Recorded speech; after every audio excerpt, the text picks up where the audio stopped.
Full Circle Conversations. Guys, welcome to a new episode of Full Circle Conversations. We're back with another episode here in beautiful Medellin. And today I have with me Croix Saither, author of Dream Big, Act Big. And we're going to be going over so many amazing things. Croix, thank you so much for coming on the podcast. It's a pleasure. Thanks for having me. I mean, look at this place we're at. Holy cow. Absolutely, man. We're going to talk about how you got here, why we're here, right? But before that, let's start.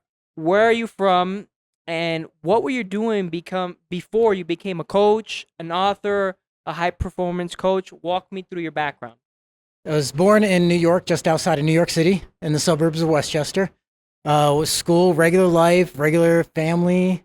It was good. I became a carpenter like my dad.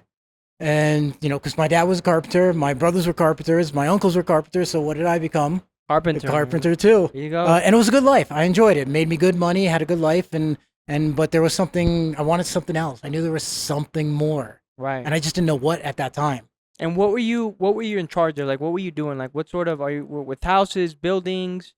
What were you working on? When I worked for my dad, we renovated houses. So usually, sometimes it was a full house renovation, kitchens, decks, bathrooms, things like that. And then I went out on my own pretty young at 24, and I started flipping houses right away. Nice, man. So like I'd buy a house. My first house I bought, other than my own home, my first house that I bought on just on a handshake. No money down. Really? Like literally no money down. We went down to the courthouse together, and we signed the papers together. And that's where I learned, like, you have to pay taxes and things like that when the property transfers. I had no idea. Right. Because the only other time I had done it before that was buying my own house, and the attorneys handled that. Right. And so I kind of learned by fire. And so we're there at the courthouse, and I had to pay $900 in tax. Right. And I didn't know, but it was like, yeah, okay. transfer tax, right? Yeah. I thought I was getting screwed. I thought he was pulling a fast one on me, but it was actually true. Yeah. So you bought your first house when you were 24 or before that? My first one was before that. My first flip was at 24. Okay, so you bought your first house when you were 22, 23? Probably, 23 or early 24. I forget. I think that's amazing, because we have a lot of young people watching the channel from all parts of life, and some people, right, not to disrespect anybody, right, but some people just feel like they can't make it, and look at you here, right, at 22, 23.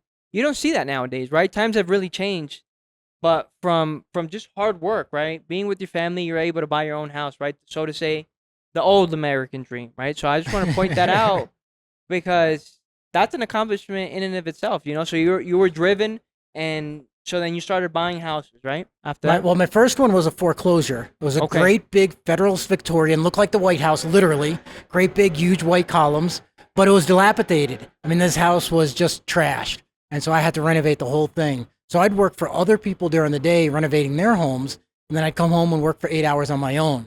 So I was building my own dream at night while making money working for other people. And It took me 3 years. Cost me a divorce. It was not an easy time. At what age did you get married? 21. 21, okay. Yeah. Okay, nowadays, people are getting married at 41, right? Like, people are putting it up. Like, 40 is the new 20 now, you know what I mean? So, yeah. But, times have changed, right? But, wow, 21, yeah, I mean, you're a kid, right? You're a kid. You're the baby. You're baby. fresh out. Too young for marriage. Yeah. And that was like a high school sweetheart, or you went to college? Okay. Yeah. Okay. Yeah, we met when I was 17. Okay, amazing. We'll get into all that. So then you started your real, so you branched off, right? You left the carpenter world, and then you became, so to say, your own boss with the house flipping business. And then what got you into, high performance mindset? Walk me through that. Was back when I was younger, I was listening to audio cassettes back then, the old cassettes. You had to put the pencil in it to rewind it sometimes. But I would listen to cassettes, but listening to self-help or personal development wasn't popular back then. So I'd get teased and I'd get tormented. So I'd only listen in my car when there was nobody in the car. Right. And so I started listening to the old school guys like Dennis Waitley, Nightingale, Earl Nightingale. Yeah, I listened to him. That was one of the first guys, even though, all the other guys were already out, right? The Tonys and the Bob Proctors. But my first guy that really got me into it, it was something about the way he spoke. Yeah. Earl Nightingale, man. And he was just like, he would just put this almost like musical tone in his voice and say, did you know? And you know what? One thing that stands out from Earl Nightingale, now that we bring him up, is that he said they did a study. and he said that of college graduates, and he said the people who were most successful in life were the people who knew the most definition of words.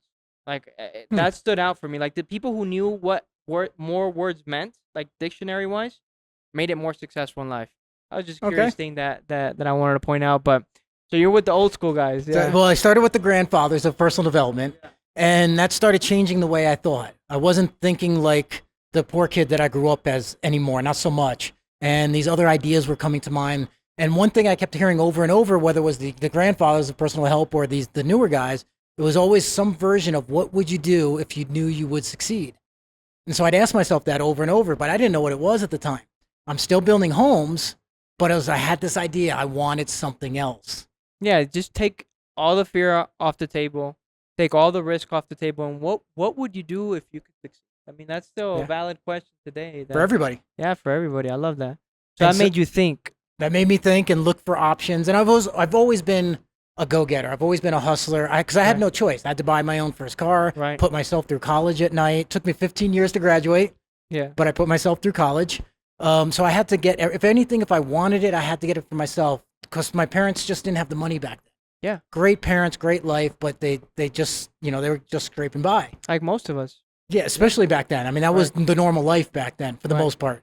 And so if I wanted, I had to go get it. And so I had this idea, like, what would I do? And I had heard about a guy who ran across America. Like he literally ran Forrest Gump Right. style across America. I'm like, Right. that's the coolest freaking thing I've ever heard in my life. It's like, I got to do it. I want you to tell me the story, right? I want you to tell me the story because when I first met you, that's what stood out about me, right? Because, I mean, look, nowadays, you have to be politically correct. And what do you mean I have to go to school and pay my student loan and all these things, right? Everybody wants a handout now. And, we're in the soft culture, so to say, right? People want to do hard things. I mean, so tell me about that experience, right? Because you're in the club of running a marathon every single day across America. So tell me where you get this wild idea from. What inspired you? But the guy's name was Stu Middleman. Okay. And what I didn't know was Stu was a professional runner for a lot of years.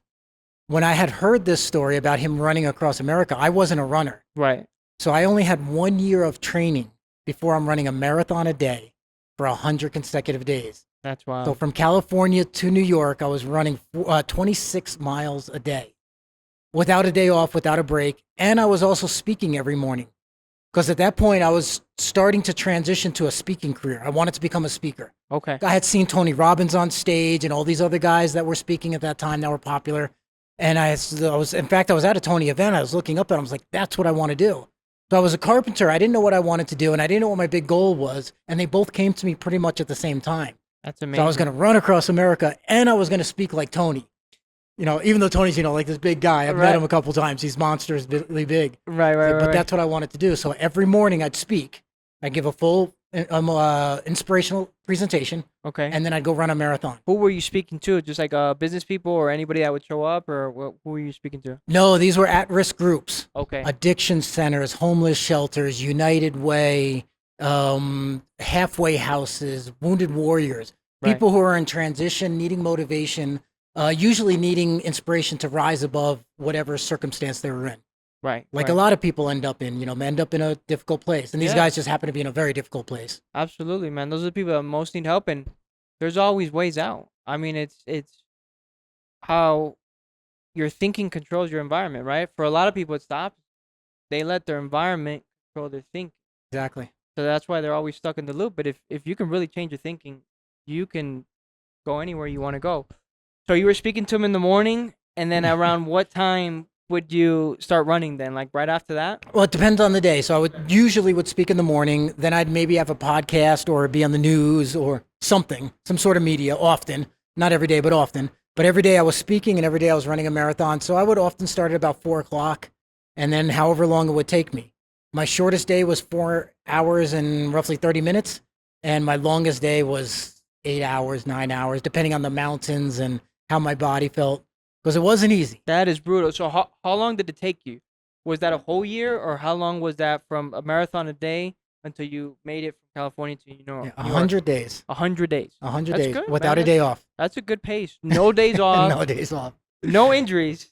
No, no injuries. Almost once because I tripped. Okay. But that was my own stupidity because I'm listening to Rocky music. Right. And I'm into it like da da da da da da da, and I'm going and I'm running and it's kind of dark out a little bit. It's dusk and I wasn't looking and I tripped. Okay. But I didn't get hurt. I got lucky. All right, man. God was with you, man. Don't listen to Rocky music when you're running. You got a little bit too pumped up. Man. So in fact, I don't listen to anything when I run, even today. Wow. Okay. And the reason being is because I want to be present with what's happening. So I want to know what's happening, the sounds, the cars, whatever's going on around me. But I also want to be in touch with what my body's doing. I want to hear and feel and sense what my body's doing. So I was at the point when I was running all the time like that. I still run every day, but when I was running like that, I could tell you what my pace was, what my distance was, and all of that stuff without a watch. I don't wear a watch. I don't wear any technology ever. Wow, man. So it's like a meditation. It's a therapy for me. It is. So like when my brother died, I would go out running. I couldn't sleep at night. I'd laying in bed 2, 3 in the morning. I'd get up and go for a run.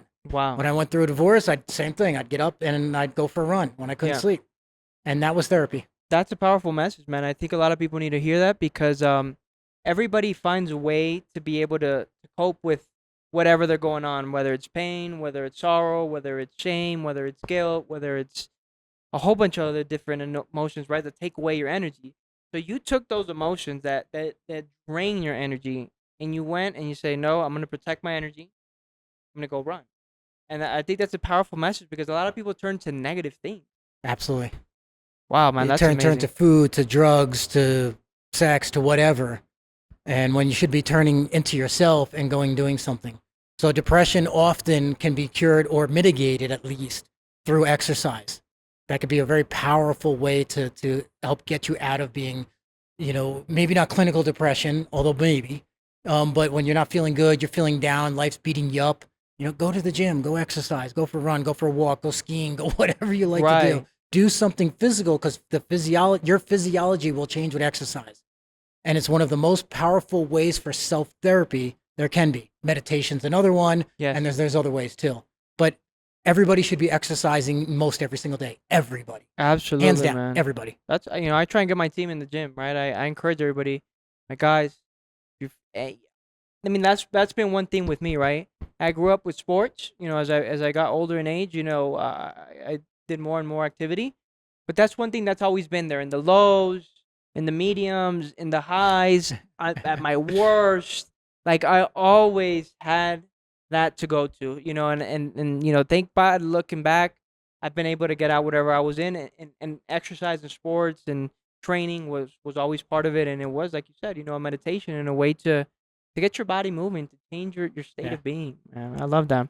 Your body has a natural chemical factory in it, and when you exercise, especially something like cardio, although strength training is super important too, right? But cardio does something different to you, and the best thing about running is that you just put your sneakers on, you go outside and you run. You don't need anything. It's leg day every day. I've even running these Italian shoes. You don't even need sneakers if you don't have them. Right, you can run barefoot. You could do that it too. Might help you strengthen like all your other little ligaments and other muscles that you don't train. But that's amazing, man. And it's not about running a marathon or a half marathon or even a 5K. It's just about the cardio, staying healthy, fit, and keeping your mind healthy and fit, which is the biggest benefit. I feel like running is the ultimate. There's a lot of different things you can do: swimming, bicycle, weightlifting, a whole bunch, other sports. But I feel like running is the ultimate, like you said, like meditation.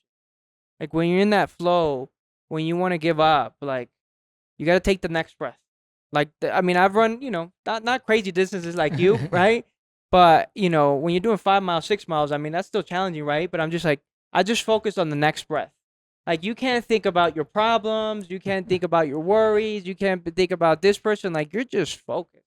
Like, anybody watching me, if you got anything going on, like, do it. Because it will make you feel so much better. I feel like for me, that's the ultimate exercise, running. A lot of addicts have overcome their addiction with running.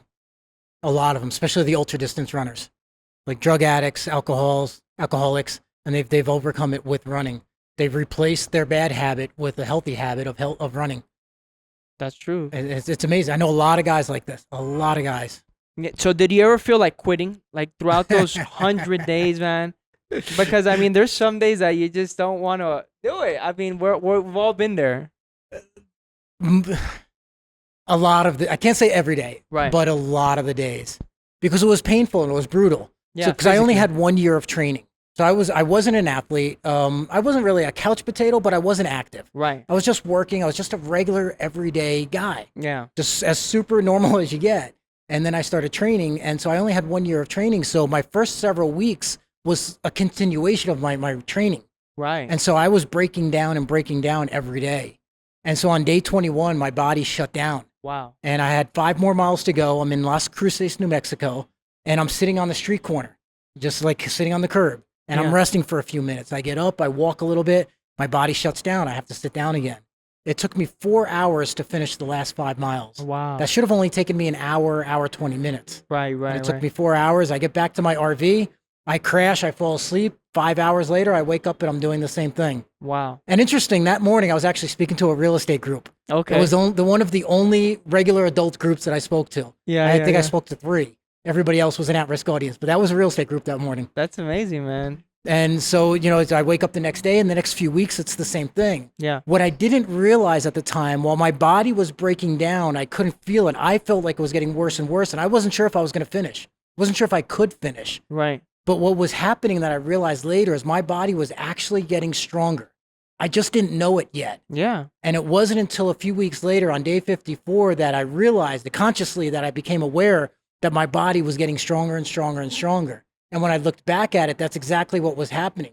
I was in so much pain and torture going through this almost hell, if you will, running a marathon a day, that I couldn't feel the gains I was getting. Yeah. It's a lot like that with life and success. We might not feel like we're making any progress going forward, but we're actually making progress. We just sometimes can't see it. We can't feel it. We can't hear it. We don't know it's happening, but we're making progress. Yeah. And that's why you got to keep pushing through on your dreams. You gotta have faith, man. It sounds like a lot of faith-based thinking It is. and hope. But at the end of the day, it is very catabolic to your body. You run 26 miles every single day for 100 miles. And who was with you? Were you by yourself, or was somebody driving the RV? Yeah, I had an RV with a photographer, videographer, massage therapist, and a manager. Okay. There was 5 of us in an RV, and we had never met each other before this. Really? So it's like the reality show of reality shows. Right. And we didn't get along often. Yeah.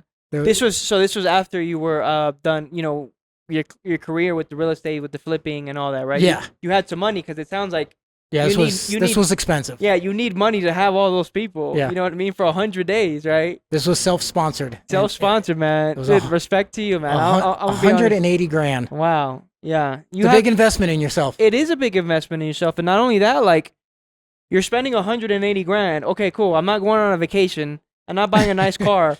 I mean, you can even I could have had a Ferrari back then. Yeah, man. And in some places, right? I don't know how many years ago this was, but you could have bought a house with that, right? Could have. Like, yeah, It's like that's respectable. Actually, man. my first house was half that price. Yeah, exactly. I mean, that's what I mean. Like you spent 180 grand to go through hell, right? So to say, and have it filmed. Self-inflicted hell. Self-inflicted hell, and you have a staff that you got payroll. So that's amazing, man. But and it was all to follow a dream. Yeah. And I don't know. I'm not sure exactly why running called to me, but the idea of this goal just seems so big, so enormous, so extraordinarily amazing. That's what grabbed onto me. Right. And the funny thing is that I don't even love running. I like it. Like you and I, if we went out and ran 3 miles, that's awesome. Yeah. But to go run a marathon and train for a marathon, any marathon guys, and girls out there, this sucks. Right. The training sucks. It does, man. Unless you're built like that where you really are wired to be a runner. And I'm not. I'm not a great runner. Right. I'm like the turtle. I'm just slow and steady. Right. My fastest marathon is 4 hours and 5 minutes. It's respectable, but it's not fast. Right. Yeah, it's just the mental conditioning and the physical conditioning. It just makes you strong in all areas of life, right? Not just physically, Absolutely. but just everywhere. Even like we were talking about spiritually. So how does it feel like, you're at day 50 something, you keep going. Talk to me about those last final couple days. How did that feel when you were finally like, okay, I'm almost here? And how did you end off? Well, the funny thing about it is that before I started my run, when I was training every day, I would meditate and visualize seeing the finish line. So I'd arrive into New York City, run between the big buildings, end up somewhere, going through, not Central Park, but I ran through Central Park too, Times Square, So I imagine myself running through Times Square and would having people with me and running it. And when I got to the finish line, that's exactly what happened. I ran over the George Washington Bridge, the big American flag hanging down, monster American flag was just extraordinary. Was that for you or was it already there? No, it was already there. It was already there. And this was post 9/11. So Yeah. I was trying to take a video of it as me and my crew were going over, and we were stopped by the police because we couldn't take video of the bridge. Mm. And so it was, it was soon enough after 9/11 that they were still very strict with those things. Right, right, right. Even though it was almost 10 years, more than 10 years later, they were still very strict. But anyway, you cross over the bridge, looking down to New York City, seeing the skyline, going through Harlem, going through Central Park, going through Times Square. At 9 in the morning, the Times Square is still lit up with the lights that are brighter than the sun. It was just amazing to end up down in the southern tip of Manhattan, Wow. where I finished my last 3 miles with the Hope for the Warriors 5K. Amazing. And the man. last 100 yards I finished running with my 2 kids who at the time were super tiny. That's amazing, man. What a story. What a story. So I finished 2,621 miles. Man, just running one marathon a day is like, I still can't, like, I think about it, I'm like, I feel the pain. Like, I feel a little bit of a cringe, man, because it's over 26 miles a day. Over 26 right? a day. Wow, man. I mean, When my massage therapist would rub out the bottom of my feet every day, right. it would sound like you were crimpling up a paper bag Yeah. because there was so much calcium and calluses and whatever else was going on. Right. And an interesting part is my foot grew 2 sizes. Really? Yeah. From And, all and, the it, and it exercise? wasn't, I didn't flatten out my feet. My feet grew 2 sizes. Wow, that's And interesting. after the run, it shrank only 1. So my foot's 1 size bigger. There you go, man. 180 grand. You know how to get a size, bigger on your foot if you want to do Arnold that. Schwarzenegger feet. That's amazing, man. So apparently that wasn't enough for you, right? Because Nope. you needed something else, man. So talk to me. What came after that?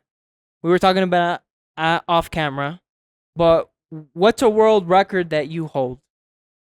Well, after I finished my run across America, I was on the media a whole bunch, and I thought the speaking gigs, because I was trying to become a professional speaker at the time, Right. and I sort of was at a very, very tiny little level, but I thought this was like just catapult me. Like, Right. how do you stand out to get keynote speeches for corporations when you're speaking against astronauts, NFL football stars, movie stars, and all these other things? It's like, well, I got this world record. I got this run across America, so that's a good thing. Right. So I thought I'd get all these speaking engagements. I got 0. Wow. Absolutely none. It's like, man, I got to do something bigger. Yeah. I was like, and I wanted to do something bigger anyways. It's not like I did it just to get the fame. I wanted to do something bigger. And I had heard about one thing that's harder than run across America. It's the hardest race in the world, the hardest foot race in the world, running through the hottest place on the planet. 146 miles nonstop through Death Valley, a desert in California. Wow, man. Nonstop, 146 miles. 146 miles. And I'm pushing a cart that weighed 170 pounds. What? I'm sorry, 270 pounds. A cart? A cart, yeah. On wheels? A cart on wheels that was food, water, and supplies. Just for you? Yeah, because it was Wow. a solo, unassisted run. Oh, my God. So I'm crossing the hottest place in the desert with a little carriage. How hot does it get? It was 117 degrees. Oh, my God. So you're going from the lowest point to the highest point in the continental United States. So there's elevation that goes through it? Yep. Like, is that at least pavement? Like, is it at least paved road or? Everything but the last, last 13, 14 miles? Okay. It's just And like, that was trail going up to the top of the mountain. wow. But the last marathon was basically just, like uphill, You literally just just like steep. going up. Yeah. Man. Wow, man. So you did that, and how'd you break the world record? Like, what's the actual record? Like the fastest, or just that you completed It's against the clock. It Okay. has to be done in July or August, so the hottest 2 months of the year. Right, And only 2 people had completed this race before me. right. So the guy who set the record, Marshall Ulrich, he set the record. Then a woman set the woman's record for it as Okay. well. And then many people had tried, but nobody had even completed it. And so I'm a guy who only has 1 year of running experience, and I'm going out there trying the hardest race in the world. But I was naive enough to not know any better. And so I just tried it. I did it. Right. And so I go out and I run, and the old record was 78 hours, and I beat it by almost 5 hours. Wow, So I man. have 72 hours, 55 minutes. That's amazing, man. 72 hours nonstop. Like, Nonstop. you're not stopping because you have a record to beat. It's You know what I against the mean? clock. It's against the clock. Yeah, you're Yeah. against the clock. So 72 hours. How many days is that? It's just shy of 3 days. just shy of 3 days. Wow. I'm sorry, just over 3 days. Just over 3 days. 3 days. Just over 3 days. That's fantastic, man. No sleep. Just keep going. Just food, water, man. Some people can't even, some people, it's like amazing. It's like they can't even run a mile. You know what I mean? And it's like they're tired or they make all these excuses, man. You had no excuse at all. Again, man, much respect to you because that's not something easy to do, man. And in the that's in California, right? Death Valley. Death Valley, yeah. It gets so hot there, man. The important thing to remember too is that this isn't about running. Running was my thing. It was an example of what's possible with your dream. That any dream is possible. But what matters is that you live the life that you want to live, and that's the life I wanted at that moment. And I'm still a runner. I may do one more big run. Who knows? But it's really about creating your own life. As you mentioned before, I was traveling the world, was a carpenter, became a speaker, author. Do all those things. It was about pursuing the thing I wanted to do. So I don't care if you don't want to run. I don't care if you don't want to exercise. I hope you do, but I don't really care. That's not what it's about. It's about creating the life you want to live, creating a life you love, creating a life that when you get I only have two fears really. One is something happens to my kids, of course, which most any parent has that fear. The other fear is that I end up in the rocking chair of life. I'm 90 years old. I got a great big beard or whatever. I'm all gray and white. And I don't want to look back at my life and say, I wish I would have. Right. I wish I would have done this. I wish I could have done this. I don't want to have regret. Absolutely. 100%. And we're all going to have a little bit of regret, but I want to minimize that. I want to know that I took life by the horns and just got everything out of it that I could. So talk to me about your next phase then. How is it to become an author? And then how do you stand out as an author? Because you've been on a lot of TV shows, on a lot of these networks, right? So how do you get to that point where like, hey, I'm going to become an author and then a well-known one to go on all these programs? What's the secret?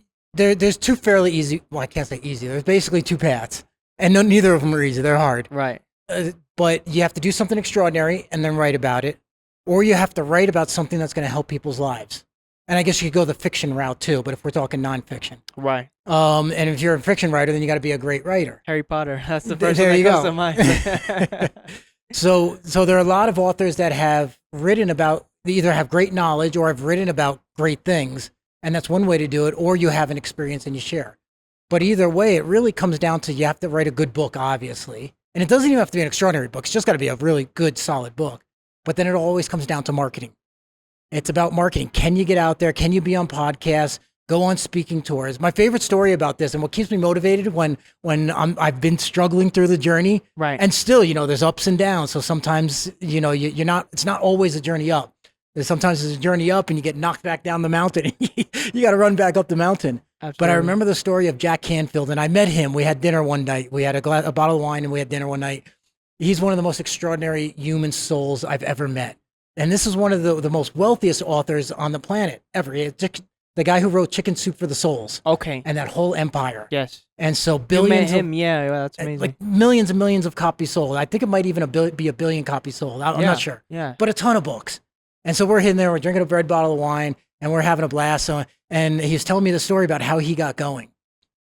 And him and his partner, Mark Victor Hansen, and when they were nobodies, they had written the first book, and like the publishers were telling them, nobody's going to read a book about short stories about other people's lives, because that's what Chicken Soup for the Soul is. Right. It's a bunch of short stories of other people about this book. Nobody had done a book like that before. And so now they got the books literally in the trunk of their car. And it wasn't like they were driving around fancy cars back then. It was just like they were in their regular Toyota or whatever the car was they were back then. Right. Books in the back of the car, and they're going to speaking event where nobody was really showing up. They would do book signings in bookstores. And so they would show up and there was nobody showing up. So they're selling 3-4 books a night, maybe 10 books in a night. So Mark's more of the marketing guy, where Jack's the creative guy. Mark's a little bit more of the marketing guy. So they're in a big mall, and there's a little bookstore in the mall, and there's nobody showing up. They're sitting there for like an hour. Nobody shows up. Right. And so Mark's like, I'm going to fix this. And so Mark goes out into the mall, and he's like, have you seen there's 2 authors in here? The 2 famous authors, they're in there, and they're signing books. You got to get in there. This is a rare opportunity. You'll never see these guys again. And so he's creating this buzz and getting people in, and now next thing you know, there's a line of people waiting in. And then Mark comes around, he walks around the line, and he goes and sits down next to Jack. As the line's looking at him, and they just start laughing at him. But then they sold whatever it was. It's marketing. Yeah, it's a story. It gets people there, and they tell a little story, and they sell the books, and then he just built momentum over time.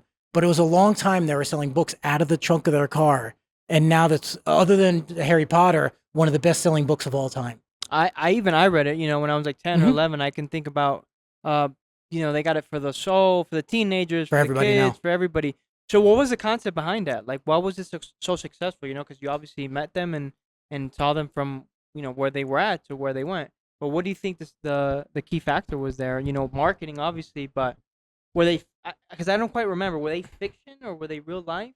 No, they were real life short Okay. stories. So people would write in their stories. I think the first book, they probably organized the stories. Now it's just people write in the stories. But they put together a whole bunch of short stories of people's lives overcoming some sort of challenge. And chicken soup for the soul is the idea that like you have chicken soup when you're sick. Right. Well, this is chicken soup for your soul. Right. And so it's to make you feel better. So these were all, I think it was 20 or 22 feel good stories in the book. Right. And so you could read one story in 5 or 10 minutes. Then the next day you could read another one. So it was very palatable for people who weren't readers. Yeah. And then there were feel good stories. And then one person read it, it's like, oh, you got to read this book. And that's how they just built it, word of mouth. Right. Right. That's amazing. So how do you get on these shows, right? We talked about marketing, but do you need special connections? Do you have to be politically correct? What is it? What is it, right? Because not everybody can get on, these networks and go and talk and speak, right? So what do you think? It's the same in real estate as it is in this business, as it is in most any business. My client that I was speaking with last night is in real estate like you are. Right. He does apartment buildings. Amazing. So he's a realtor and he has his own properties. So he does both. And it's the same thing. He was telling me that if I was to buy apartment buildings, so I don't own apartment buildings, Right. and I was asking him how I could do that if I wanted to. And he's like, it's all about networking. He says the vast majority of it is about networking. You know the guys who are in the game. Right. And you get connected with them. And if you're a serious person, then they'll connect you with other guys. Like, how did we meet for this podcast? Right. I'm here because we met at another friend's event. Right. And we just happened to be walking in together and we started talking. And just by chance, you run a podcast? Hey, I do podcasts. And so that's how it worked out. My TED Talks, I've been on the TED stage twice. The TED Talks in New York and then Las Vegas. I got those, the first one I got because of my run across America. I had done something extraordinary. Right. The second one I got through networking. Mm. That had the story was about the Death Valley run, but I didn't get that because of the Death Valley run. I got it because I was connected. Because you connected. So it's networking. Networking's so important, and not the networking like you go to a BNI event. Right. No offense to BNI, but you go there and you meet people and you try to help each other's business. This is just being a good person that helps other people. It's so important, man. That's why, guys, if you're watching, pay attention. Because you have to network. Like, that's the only way you can change your life, improve your life. What do you tell the people that are introverted, right? Like, hey, I'm just shy. I can't do this. I used to be intensely, painfully, excruciatingly shy. Really? Yeah. Introverted. Oh, my God. Yeah. I was a fun, boisterous kid. Like, Right. if you and I were friends, like, I had no problem being social. But if another third kid came in, Closed I would off. clam up like I'd be a turtle. I'd hide in Yeah. my shell until we got to know each other, and then everything was good. And that followed me through life. Wow. I tried door-to-door sales when I think I was still a teenager, and that was the most terrifying thing ever, but it broke me out of my shell. Good. If I go to a networking thing now, it's still uncomfortable for me, but I've learned how to compensate.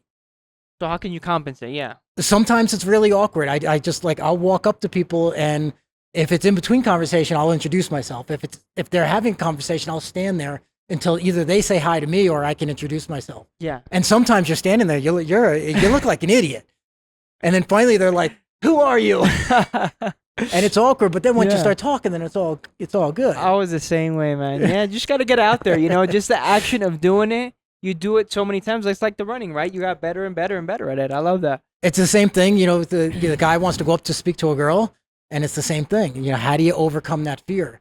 And a lot of times, like Mel Robinson says, you just count down 5, 4, 3, 2, 1, and do it. And you don't even think about it, just do it. I used to be a springboard diver, so I would do the 3-meter board. And sometimes you were just so scared to do it, because if you messed up, it hurt when you landed in the water. And so sometimes you just had to do it without thinking. And so you go up and talk to the girl or talk to the guy, go up and introduce yourself to someone new. We're in South America. And when I couldn't speak Spanish well, and I had to go speak to people in another language that I barely knew, and I was terrible at it. And so I would take a taxi, introduce myself the same way 2-3 times a day, just so I could practice saying, "Hi, I'm Croix, I'm from New York. what's your name? There's the idiot things you learn as a 3-year-old. Right. And I was learning it in my 40s. You had to, that's how And you now I start. speak Spanish pretty solid. Absolutely, Almost man. fluent, not quite, almost. Let's talk about that, man. How did we get here to this beautiful background, this beautiful city? Tell me about your experiences traveling. You've been a digital nomad. You've gone to so many countries. I don't know how many countries you've gone to, but what inspired you to travel? And what have you learned traveling? Because I know a lot of people, and I don't want to forget this. Tell me about the good side, but also the bad side, man. Because there's so many people that just, oh, traveling's amazing, and I'm here on my laptop, I'm here on the beach, I'm here in Colombia. But talk to me about those 3 points, right? What inspired you to travel? What have you learned? And what's some of the bad side about traveling?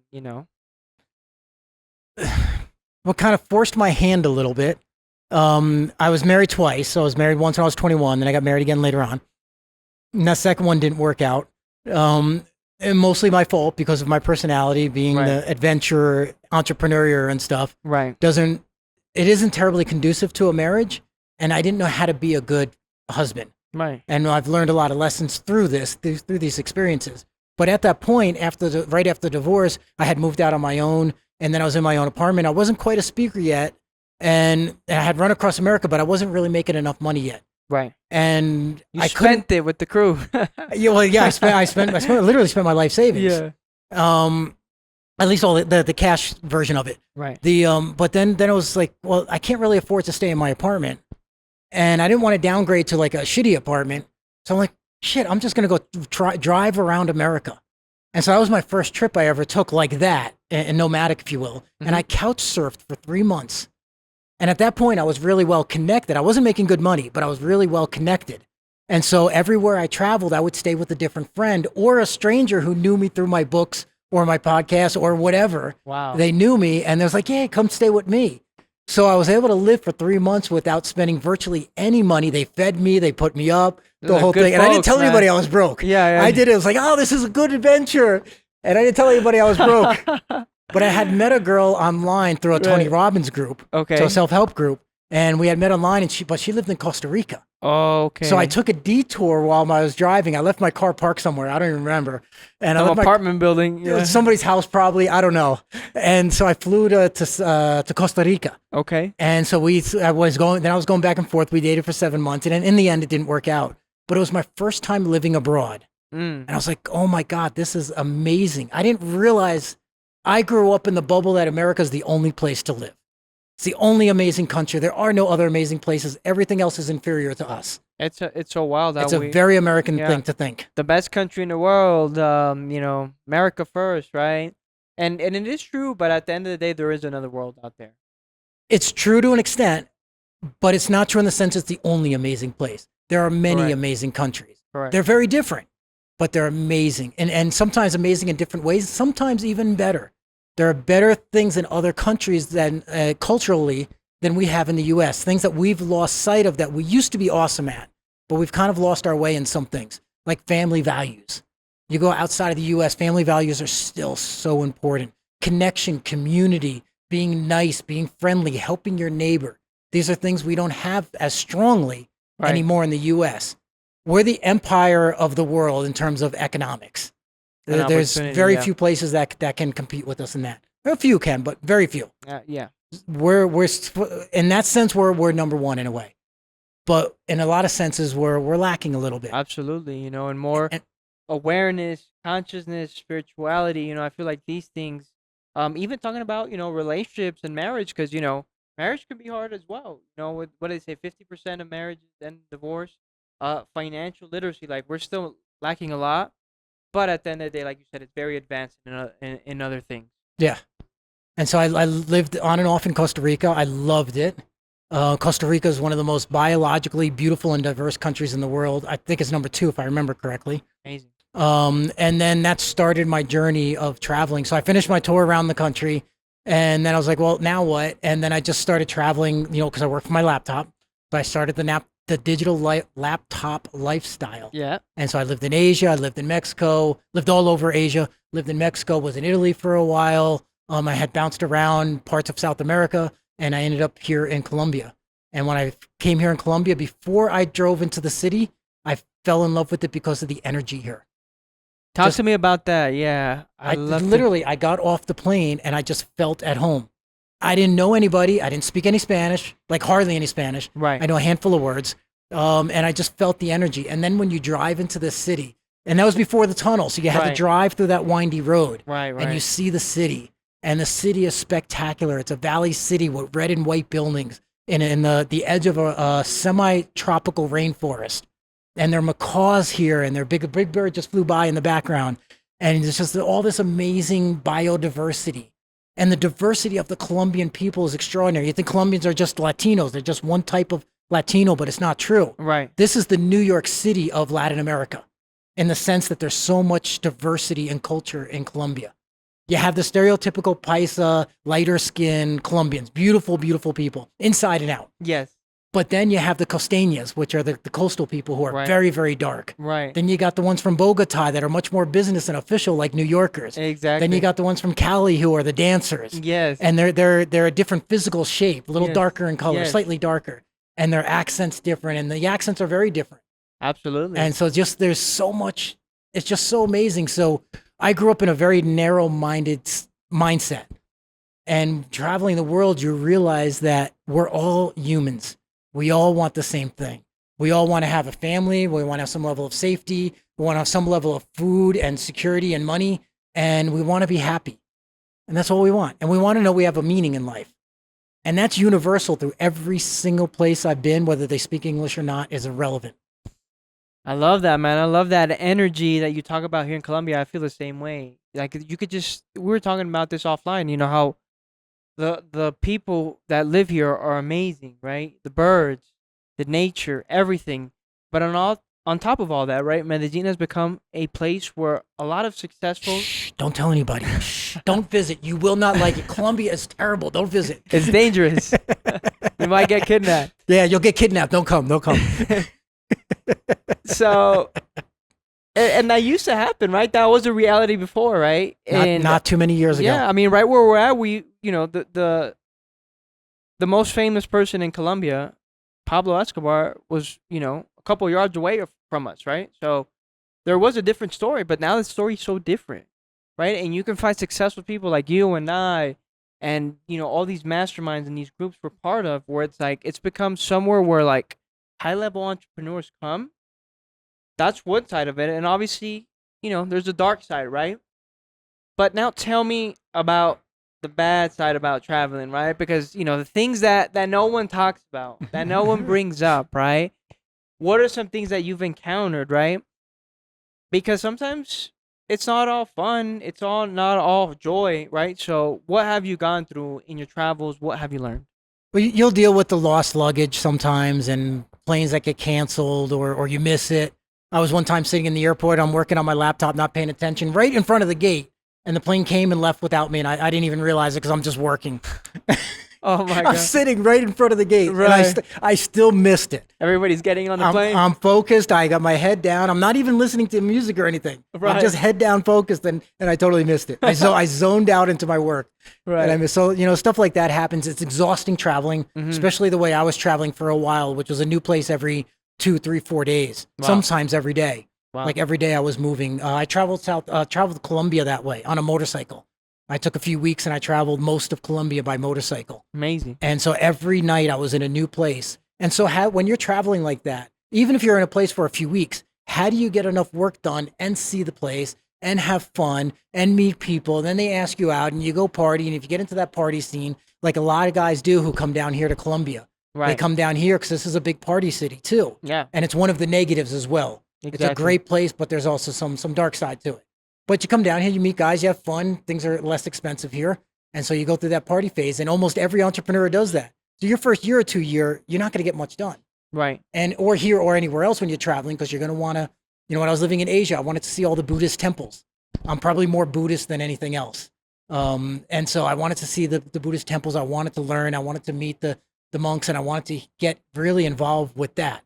When I was in the Muslim countries, I had studied Islam when I was in college. Amazing. I wanted to go to the mosques and I wanted to speak to the people who could speak English for me so I could learn directly from them, not from a textbook. I wanted to learn from them. And it turns out the Muslims are just as much like us as as the Latinos or the Asians or anyone else. The differences we see in the news, it's all bullshit. Right. It's all manufactured, fake.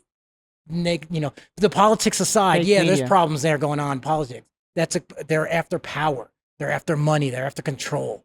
But on a one-to-one individual basis, a person walking in the street, we're all the same, man. We're all the same. I love that. Different beliefs, different energies, but we're all the same.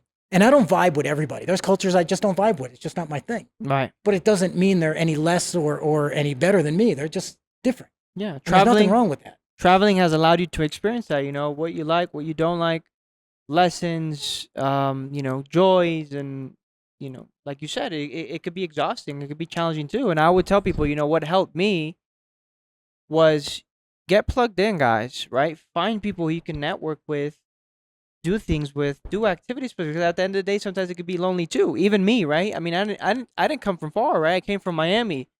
But you still miss home. You still miss the people and the things like that. So you have to find a community, right? You have to find other entrepreneurs, do other activities, get out there.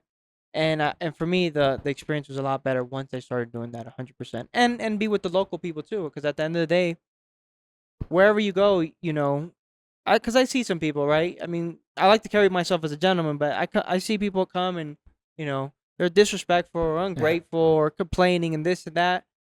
I don't like to compare any place, not Medellin, not Brazil, not Argentina, not the U.S., not Florida, not Texas. I just appreciate them each as they are.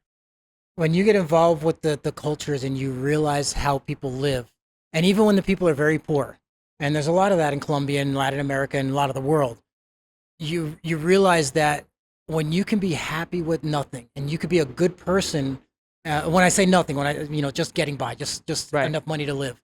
And when you could get by with not having the kind of things that we have in the U.S., like U.S., there's nobody poor in the U.S. There are broke people. There are people on the street, but there's nobody poor in the U.S. like other parts of the world. Yeah. I know what you mean. When poor people are happy and they'll feed you, they have nothing and they'll take you into your home and feed you. And I was like, I can go down the street and buy lunch. You don't have to feed me. But they're like, no, come in. And they tell you about their abuela and their family and the history and where they came from. And it's so beautiful. Right. We'd have less racism in the world if people would travel more. I agree. 100% guaranteed. I agree 100%. Yes, that human warmth. That's amazing, man. Yeah, traveling just fills your soul with like something you can't really get unless you actually go out there and do it, man. That's amazing. Here's a fun story. My first weekend here, I was introduced to a guy. The way I got to Colombia was I was living in Costa Rica, wanted to live abroad, heard about Medellin, heard about it from bad people. I was like, no, I'm not into drugs. I'm not into the other stuff. Right. And so I was like, no, I'm not going to go to Medellin because it's just not my scene. But another guy, a family guy, I traveled all of Latin America with his kids and his wife. He says, this is the best city he saw in all of Latin America. Wow. Like, okay, I'll go try it. So that's how I ended up here. First weekend, he introduces me to a local Colombian, and name's Mauricio. And Mauricio is telling me about an event he's doing the next weekend, which is way up in the mountains to bring food and clothes and toys to the kids. So it's a real rural, very poor area. And I'm like, I'm going to go. And so a week after I've been here, and I'm scared to death I'm going to get kidnapped. A week after I'm here, I'm traveling with some people I don't know up to the mountains in the middle of nowhere. And I get up there, and I don't speak any Spanish at that point, hardly any. And they're making this thing called natilla, which is like a sweet, like a caramel kind of thing. Right. A little bit. And so you mix it in like a big witch's brew kind of pot, and it's over a real fire. And it's like they're camping, like there isn't a real house, like you're outside camping, and they're making this, and I'm doing it slow and methodical. And this little grandma comes over to me, and she's tiny, she's half my size, all of about 70 pounds, and she's like yelling at me in Spanish, "You're doing that wrong, you got to do it faster." And she starts moving this lady's like 90 years old, and she's moving this thing like the power of a 20-year-old. Wow. And I'm like, oh my God.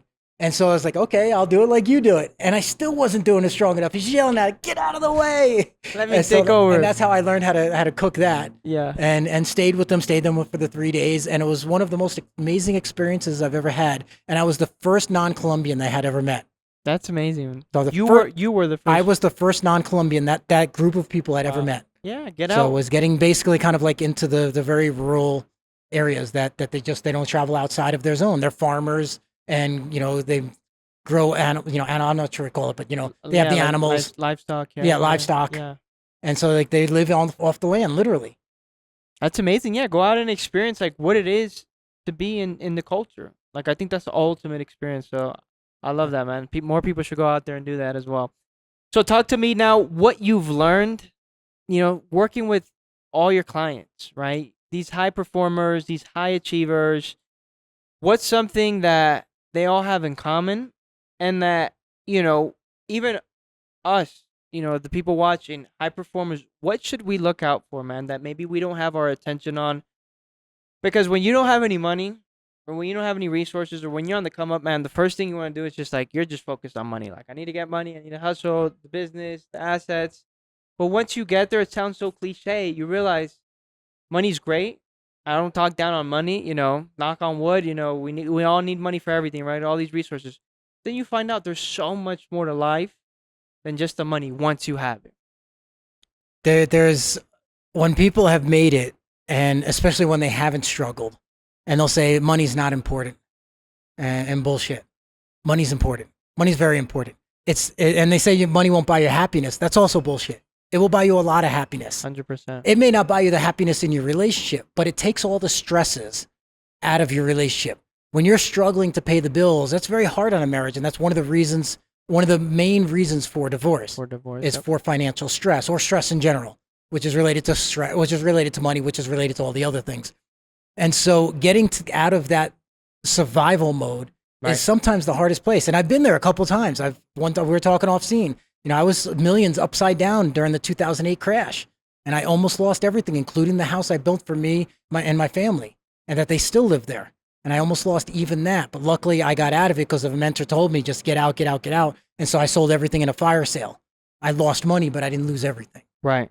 And then another time where I've lost everything. And so I know what it's like to literally struggle with $10 in your bank account. And you don't know how you're even going to get meals for the next week. That's scary as hell. Absolutely. But you have to keep pushing through, and you got to keep your eye on the ball. You got to do whatever it takes to make the money to survive now if you're in that place. But most of my clients, they're people who are very successful, and yet they're unfulfilled. They've made money. They've made money in real estate or running a business or even sometimes corporate world. I work with executives sometimes too, usually entrepreneurs, but sometimes executives. And they've get to a point, they're in their late 30s, they're in their 40s, and they've got money, they've got everything, but their personal life is a mess, or they're just not happy in life. So now what do you do? So that's when they find me, because I've been through everything, and they're like, help me figure out what's next for me. And that's a big question for people, is what is it going to be? And it doesn't mean you have to leave your job and go travel the world, become nomadic, live out of your car or whatever. It doesn't have to be any of that stuff. That have to be nothing extreme. Nothing extreme. Yeah. It can be, but it doesn't have to be. Right. In fact, the client I was speaking to last night, he's in that exact position, making a ton of money. He's single. He wants to be married, but he's still in that limbo area between being kind of the party age and having all this excess income to be able to do whatever he wants, and trying to transition into being the right kind of guy to find the right kind of girl to create a life together. Right. And he doesn't want to get too much older before that starts. And now he's just sort of meandering through life trying to figure it out, because his business runs on autopilot for the most part. He doesn't have to spend a lot. He doesn't have to be in the office every day, cracking the whip, keeping everything organized, make sure everybody's doing what they're doing. It all happens automatically at this point. And he's only 36 years old. Like, well, now what? What am I going to do after this? I go buy 100 more buildings, apartment buildings. Great, I'll make more money, but what else? Right. And so that's why we're working together to figure out what is going to be the thing for him that's going to give him the fulfillment. And I'm sure he'll still keep buying apartment buildings, right? Because that's what he does, and it takes very little work for him. But now he's got to figure out what's going to also fulfill him. Yeah. Getting fit and strong, that's one transition for a lot of men, and that's great. That's a good one to have. But then even after that, you spend a couple of years getting as strong and fit. I'm 53, and I'm as strong and as fit as I've ever been. Right. I'm still bench pressing 300 pounds. That's amazing. I'm out pressing guys that are bigger than me and half my age. Yeah, man. No supplements, by the way, guys. All natural, 100%. No tea, no testosterone, none of that stuff. Not even protein or electrolytes or creatine, which is nothing. Just good food. Good food. Good sleep. Organic when I can. Good. Sleep's super important. Yeah. Way underrated. Sleep is super important. So good food, good sleep, good life. Good energy. Good energy, good people, good social circles, good business circles. Which we have here, which is how we met. We met through Bassam, who's a great friend. So when you have a good life, and that's also the key to longevity. So you get the money thing figured out, at least enough to be safe, comfortable. So you have food on the table, you eat good food, you have a good social life, and you exercise so you're healthy. And you'll live to be 80, 90, 100 and be strong in the process. You look great, That's all man. it is. Yeah. That's all it is. There's Yeah. nothing else to it. I love that. So to be conscious, to be aware, right? On, let's say working with some of your clients. So what are some techniques, some tools to actually like go within and like, because at the end of the day, I feel like, you can correct me if I'm wrong, I feel like the answer is always within you. Always. Most of the clients, I'm like, they have the answer. You're just trying to guide them to see, hey, what's the answer that you really have? The answer is always within you, right? And look, your mentor gave you the answer, but at the end of the day, you took the action. Like, you knew, right? And I think every mentor that is worth their weight pays for itself 10 times over. Always. And I've had many mentors throughout the years for different things. That guy that inspired me to run across America, he was my mentor, taught me how to run 1 marathon a day as compared to 1 marathon. I've had Right. business mentors. I've had spiritual mentors. So there's a mentor for different seasons. So, and that's why the people who are successful often seek out the mentors the most often, because they understand how important that is. Where people who are still in the struggle and trying to get there, they don't always see the importance or the value in paying somebody, because mentors often aren't inexpensive. Sometimes they are. Like the guy Stu Middleman, he did it for me for free because he wanted to help another runner do his thing. Right. But he was making his money doing other things, so he helped me out. But sometimes you pay for a mentor, and I've paid for many hundreds of thousands of dollars over the years, Absolutely. over many years. And so a good mentor can tell you what you should do. A great mentor will help you find the answers that are from within. Mm-hmm. I can tell you that you should go to the gym and work out. But if I help you find the reason you should do it, then you'll do it on your own. It creates your own internal motivation. So I'm not the one at the gym. I'm not the Navy SEAL in the gym yelling at you, go more, more, more. I mean, that's one way of motivation. That's good. Sometimes we need that. Sometimes fear is motivation. Sometimes fear is motivation. But when you can build that motivation inside, which is what my specialty is helping you build your own personal power. So I don't need somebody to tell me go out and exercise every morning. I don't need somebody to tell me go into the office and write or do the things I need to do, because it's all from within now. But that's taken a while to build. And so that's what I help people do, is create that internal motivation, create that internal clarity, create that internal vision that is good for what you want. Because if I tell you should go travel for 2 years, you might do it and you might have a good time, but that was my dream. And you're just kind of living my dream. Absolutely. But if we discover that that's the thing you've always wanted to do, like I was just asked that, I think it was just yesterday, so they were asking me, well, what's next for you? And I'm looking at my business now and the things I like about it and the things I don't like about it. And the one thing I don't like about it is I've been here for 6 years now. Like, I'm not traveling. I haven't traveled in 6 years. Not really. Right. Like, I need to get back into traveling. That's what I'm missing. I'm missing that change at least once in a while. So I got to ask myself that. What am I missing? But that's what I help other people do, to figure that out. So some of my clients, they come to me, they're looking for a better work-life balance because all they know is work, work, work, work, work, kills their marriage and everything else. And so eventually, if you're not careful, you'll end up losing your business too. And so I help people sometimes get the work-life balance figured out. And then when they get that figured out, then it's like, okay, what am I going to do now? Now I got this free time. What am I going to do that's fun? And more than a hobby. So sometimes it's traveling, sometimes it's exercise, sometimes it's learning another language. I mean, it could be lots of different things. But sometimes the first thing we got to figure out is your personal life. Probably 80% of my clients are divorced men or going through a divorce. They're either in it or just outside of it, going through a big life transition. And that's cool. Not everybody, but it's very, very common. And so like now you're going through this life transition, or they've lost a lot of money and it's like, what did I do wrong? And figure that out. It's like, okay, I need to figure out. And so that's where I come in and I ask the questions and we figure out what drives you, what's stopping you, what's blocking you. And this whole idea, like it's fear, that's semi-true, but a lot of times one of the symptoms of fear is a resistance. It's not like, I'm not afraid to go talk to a girl. I'm not afraid to ask for a promotion, but there's a strong enough resistance to keep me from doing that. So it's a discomfort, it's an embarrassment, it's a childhood trauma. It's a boss that's beat me down over the years, so I can't ask for that promotion because the boss has always told me I'm not good enough. When it was the boss was the ass, and you actually are good enough, but that boss was afraid to lose his job, and so he would always tell you you're not good enough because he knew that one day you'd outrank him, or some version of that. And so it's a matter of how do you get rid of the resistance that's keeping you from doing the thing you want to do. Right. And almost all men hit this at some level in their life, at some stage. What do you see some of the things? Yeah, what do you see some of that resistance being? The resistant is some version of somebody had told you somewhere along the lines, or you misinterpreted someone telling you somewhere along the lines that you're not good enough. And so, like, I was a tiny little kid growing up. So all of my childhood, I'm the runt. Everybody else is here and I'm down here. I was the little guy. I was a very, very, very late bloomer. And so I grew up with this kind of Napoleon complex almost. And so I was always told that I'm not smart enough. I'm too immature. I'm too young and all these other things. I'm the last one to drive a car. All my other friends had a license a year before me. And I was little. So these big guys would come and bully me. Right. And so what am I going to do? I could either get bullied or I could fight back. So I learned to be a fighter when I was a kid. And I still got a little bit of that in me that I can control now. Right. Which is good, which is oh gosh, I'm drawing a blank on the author's name.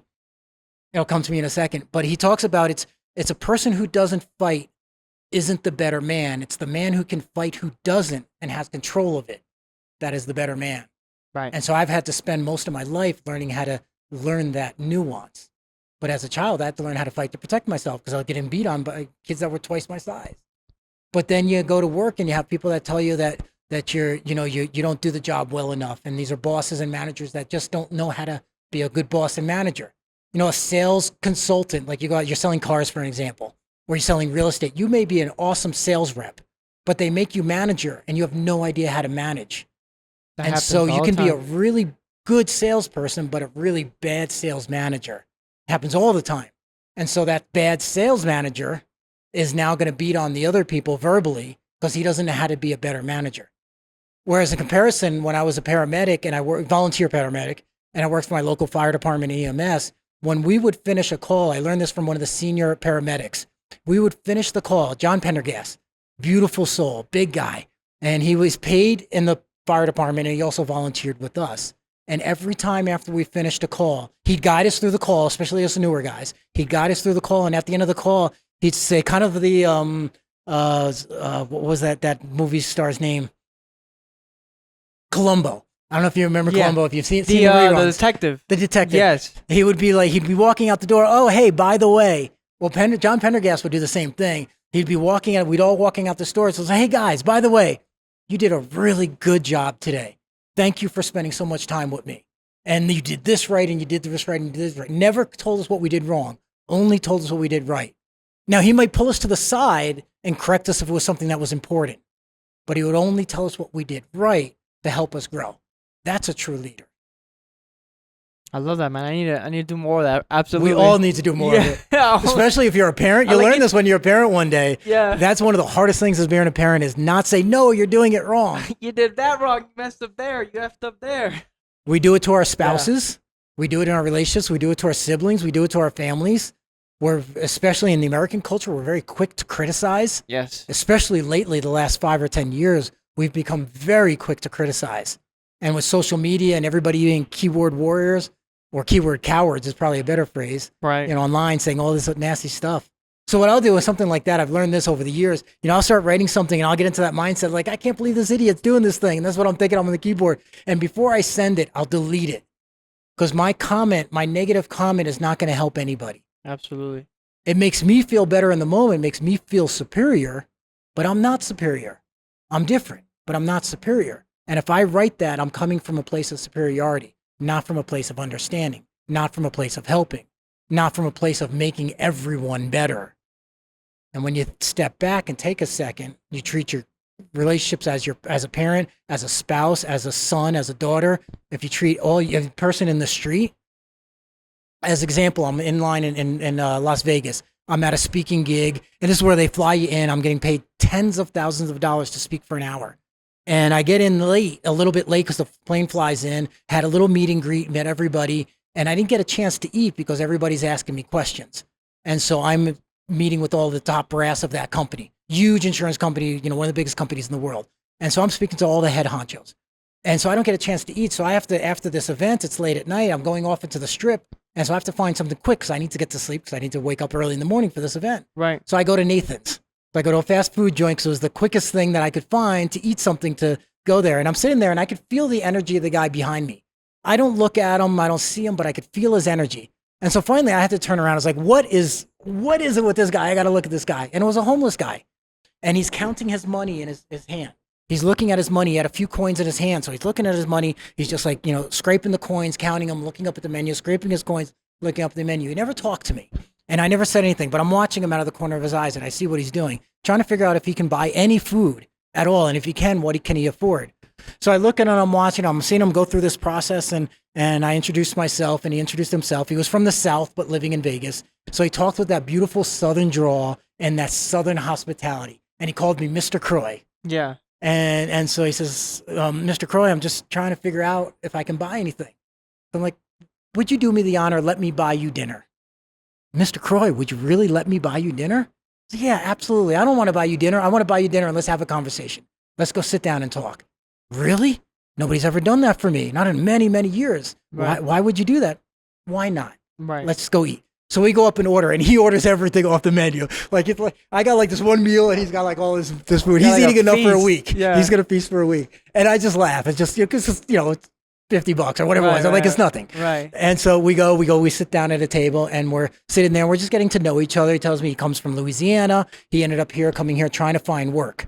So he's living under a bridge. He's just trying to get through the day. So he's not a chronic homeless that has a mental disability or something that keeps him there. He's just a guy that's really struggling, Right. and struggling for a bunch of years.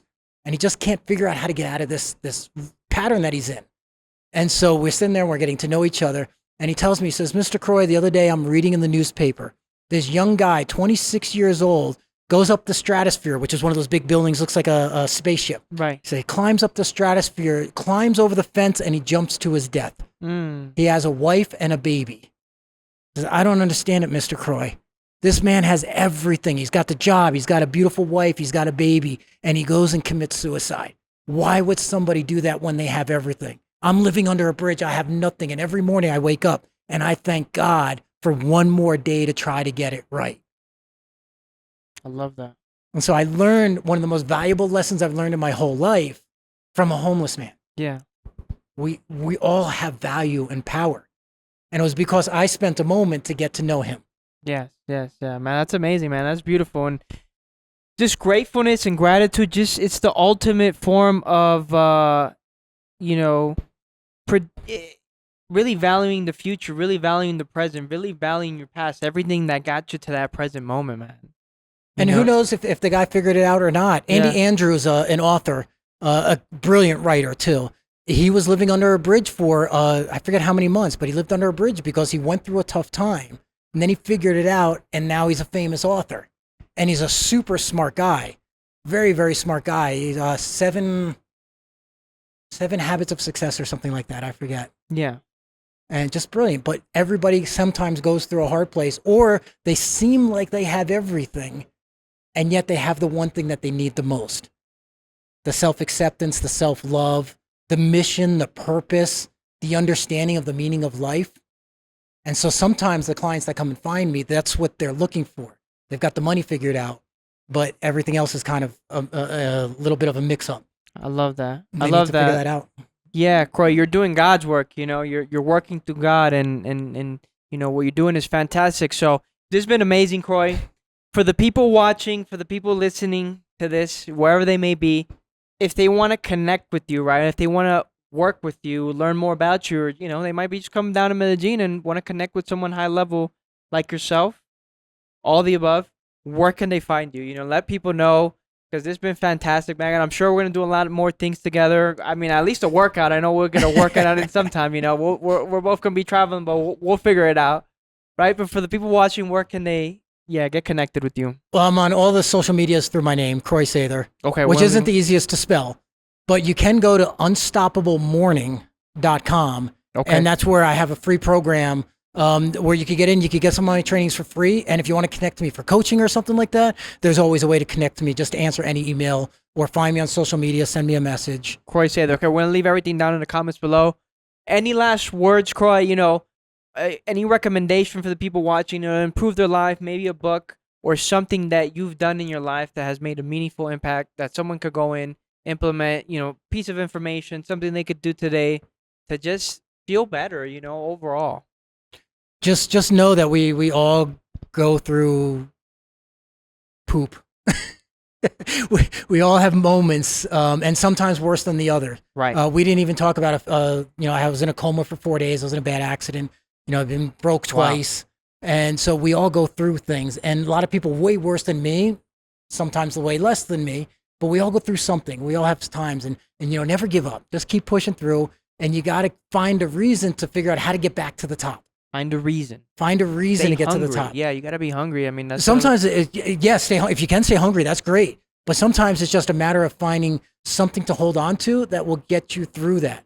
Because if you find a reason to go through, like my kids are always my reason. Right. And when I'm having a bad week or a bad month or a bad year, it's like I keep going forward for my kids. And then, of course, for me too. But if I've got nothing else, and I've been there a couple of times, and I got nothing else, it's my kids that keep me going. And it's always to know that you can totally turn your life around. Jack Canfield selling books out of his car. Andy Andrews lived under a bridge. All of these success stories of people who have started from nothing or ended up with nothing and had to rebuild it. And most millionaires that you talk to, and multi-millionaires, they have been through bankruptcy. Not once, sometimes 2, 3, 4 times. Can you imagine go through bankruptcy 4 times before you figure it out? Kentucky Fried Chicken, the Colonel from Kentucky Fried Chicken, 67 years old when he found his real success. Wow. 67.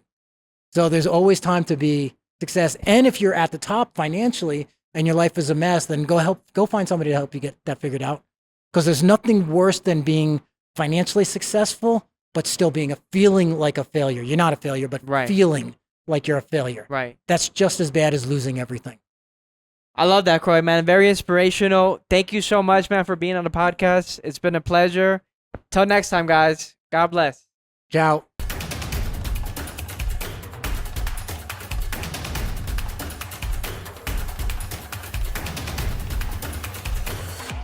Full Circle Conversations.